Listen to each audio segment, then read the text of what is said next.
나는 누구인가?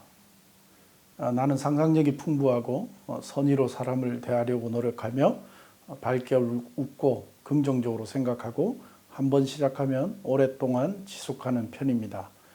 반면 잘난 척하는 걸 좋아하고 생각 없이 말을 해서 상대방에게 무례할 때가 있고 무절제함을 자주 후회합니다. 성격이 아주 급하거나 느리진 않지만 조급해하고 상대방을 잘 믿지 않지만 오랫동안 보고 깊게 사귀는 편입니다.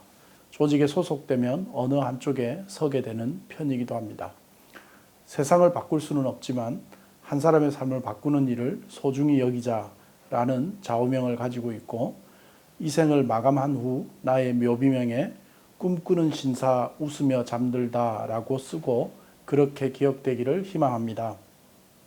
해야 하는 일이라면 즐겁게 하자, 끝까지 하자, 1등으로 하자라는 신념으로 일하고 편안한 이사와 보관을 제공하는 고객 가치를 실현하고 대한민국 이사 물류 산업의 리딩 컴퍼니가 되자라는 목표로 일하는 일사천리 시스템을 이끌고 있는 정영민입니다. 오늘 책을 읽고 제가 배운 자기 인식이란 걸 한번 해봤습니다. 책 내용 안에서 고대 그리스에서는 중요한 의사 결정을 내릴 때 델포이에 있는 아폴로 신전에서 신탁을 전해주는 신성한 사제에게 조언과 지침을 구했다. 아폴론이 이성의 신이었기 때문이다. 사제를 만나 자신의 고충을 이야기하려는 사람들은 먼저 신전의 대리석 벽에 새겨진 너 자신을 알라라는 글귀를 마주쳤다. 장점과 단점을 포함해 자기 자신을 직시하라는 요구였다. 자신의 한계와 인간성, 유한함에 대한 자기 통찰을 갖춘 후에야 사람들은 사제를 만나 신의 조언을 구할 수 있었다. 자기 통찰은 자기 인식을 낳고 자기 인식은 자기 가치를 만들며 이는 자기 존중으로 이어진다. 의미 있는 삶으로 가는 길을 찾고 싶다면 우리는 매일같이 이 사다리를 올라야 한다. 내가 누구인지 알고 가치 있는 존재임을 인식하는 것만으로는 충분하지 않다. 그 지식과 인식을 일상의 시도와 실현 속에서 자기 존중과 함께 활용해야 한다. 자기 가치가 자기 존중이 되기 위해서는 내가 할 수 있는 것과 없는 것에 관한 지식 및 내가 누구이고 누구는 아닌지에 대한 인식을 바탕으로 행동해야 하는데 이는 쉬운 일이 아니다. 오늘의 책 삶으로서의 일에 나오는 내용입니다. 삶으로서의 일의 저자 모르텐 알베크, 그는 철학자이자 경영인, 교수, 베스트셀러 작가, 강연가, 2008년부터 덴마크 올보르 대학교의 철학 및 교육 명예교수를 지냈으며 여러 기업을 거쳐 2015년 컨설팅 회사 블룬타스를 설립하고 의미 있는 조직 문화와 전략에 관해 자문하고 있고 또한 북유럽에서 가장 빠르게 성장하는 브랜드인 조 앤드 주스의 부회장으로서 직원들이 일에서 의미를 찾는 것을 최우선으로 하는 경영 철학을 실천하고 있다고 합니다. 작가는 본 책을 통해서 우리의 삶을 어떻게 정의할 것인가, 우리는 왜 살고 어떻게 살아야 후회하지 않고 떳떳할 수 있을까, 그리고 일이란 무엇인가에 대한 통찰을 이야기합니다. 먼저 삶을 일과 개인의 시간으로 이분적으로 나누는 것은 어려운 일이라 작가는 주장합니다. 일에서 필요한 것이 삶과의 일치성을 지녀야 한다. 즉 일터 속의 나와 집에서의 나는 한 사람이다 라는 명제에서 훌륭한 삶을 지향해야 한다라는 주장으로 결론적으로 훌륭한 삶이란 의미 있는 삶을 이야기한다. 그래서 일에서 의미를 찾아내기 위해 이 책을 집필하게 되었다라고 설명하네요. 작가는 의미에 대해서 설명을 단계적으로 이어갑니다. 만족이란 욕구에 대한 충족이다. 내 욕구가 충족되면 나는 만족한다.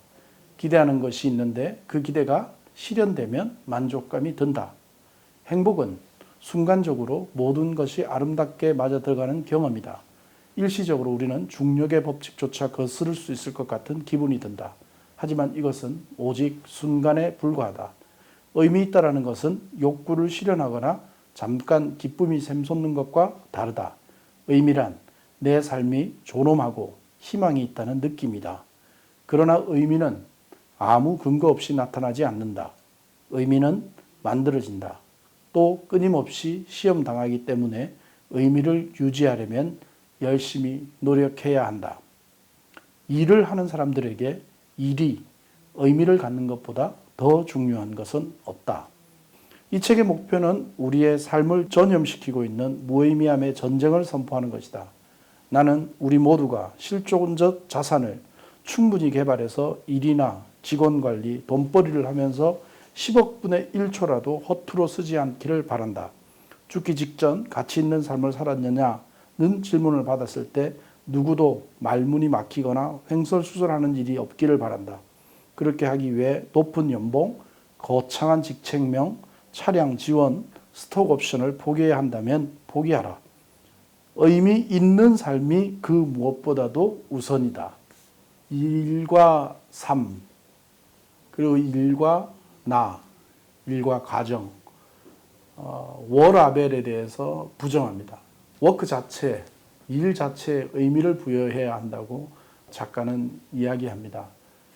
인생을 살 때 잠을 8시간 자고 일을 8시간 일하고 8시간 자기만의 시간이 있는데 지속적으로 자신이 일하는 시간이 너무나도 크고 자신의 삶 속에서 아주 중요한 부분이기 때문에 일 속에서 의미를 찾지 못한다면 훌륭한 삶이 되지 않는다. 내 삶을 훌륭하게 이끌기 위해서는 일 속에서 의미를 찾아야 된다. 직원들은 의미를 찾기 위해서 노력해야 되고 관리자들은 의미가 부여되기 위해서 노력해야 된다. 함께 그런 사회를 만들어갈 때 그런 의미가 가치로 변화가 되고 그 가치가 기업이 성장하는 그런 기업을 지향하라는 의미로 다가왔습니다. 지난번 소개해드렸던 일은 사랑이다와 느낌은 비슷합니다. 사명을 가지고 일해라는 일은 사랑이다와 삶으로서 일, 의미를 중요하게 생각하는 직원들 그리고 의미가 부여될 수 있도록 노력하는 관리자에게 꼭 들려주고 싶은, 읽혀드리고 싶은 책이었습니다. 감사합니다.